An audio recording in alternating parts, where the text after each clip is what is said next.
Welcome to SQL Mastery. In today's lesson, we will be diving into one of the fundamental concepts of SQL, the select statement. The select statement is used to retrieve data from a database, and it forms the backbone of querying and retrieving information. So, let's get started. The select statement is constructed using a specific syntax. Here's how it looks.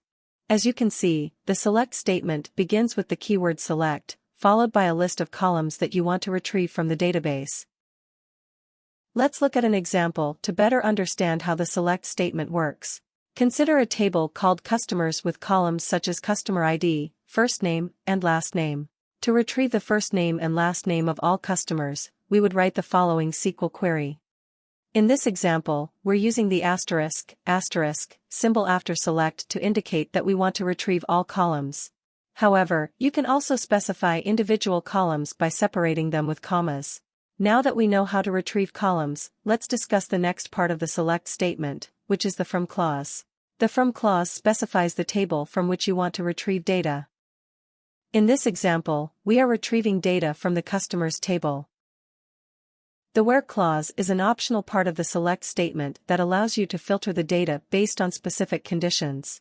It follows the from clause and uses logical operators like equal to, equal sign, not equal to, is not equal to sign, greater than sign, less than sign, and so on. In this example, we're retrieving data only for customers whose country is set to USA.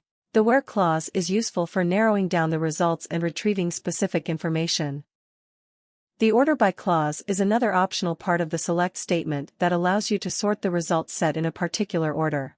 It is typically used with a column name to sort the data either in ascending, ASC, or descending, DESC, order. In this example, we're retrieving data from the customers table and ordering it by the last name column in ascending order.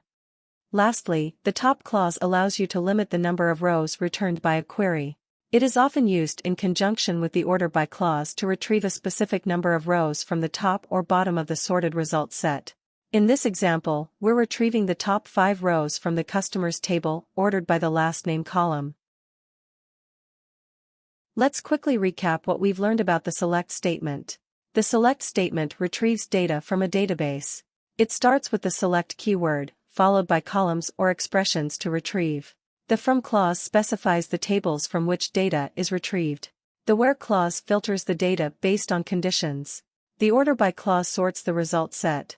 The top clause restricts the number of rows returned.